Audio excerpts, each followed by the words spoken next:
66 bis 70 nach Christus jüdischer Krieg. Und bis dahin gab es auch noch andere Kriege und Kriegsgerüchte, das weiß man aus der Geschichte. Dann Aufstand gegen Rom, 70 nach Christus, der Jerusalemer Tempel wird zerstört, viele Juden werden getötet, versklavt und so weiter. Die Diaspora beginnt. Dann 73 nach Christus, Fall von Masada, letzte jüdische Festung fällt, Massensuizid der Verteidiger auf Masada, römische Repression, Judäa wird römische Provinz, rabbinisches Judentum in Jabne entsteht, Fokus auf Tora statt Tempelkult, also diese ganze falsche, verführerische Religion, der Pharisäer auch schon, das dann ins Rabbinertum übergeht, Bar Kochba-Aufstand, der als ein Messias gesehen wurde, also passt alles hier rein. Ne? Das ist ja noch lange, das sind ja 100 Jahre oder mehr nach Christus gewesen, 135 nach Christus, römische Niederschlagung, Jerusalem wird zerstört, Judenverbot in Jerusalem,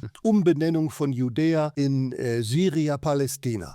Also, und dann geht's weiter, unendlich weiter, kann man sagen, bis heute. Die haben eigentlich nie richtig Ruhe gehabt, die Juden, wurden immer verfolgt. Es war immer, Und das hat auch schon das Alte Testament gesagt. Mose hat damals gesagt, in den Mosebüchern Kapitel 5, ihr werdet fliehen von einem Ort zum anderen und ihr werdet morgens sagen, wäre es doch Abend, und abends werdet ihr sagen, ach, wäre es doch schon morgen.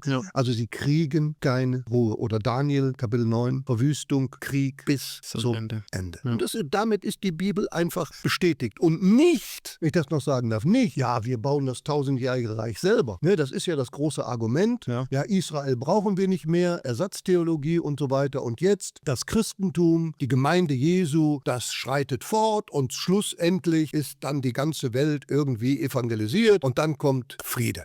Überhaupt nicht. Die Bibel sagt etwas ganz, ganz anderes.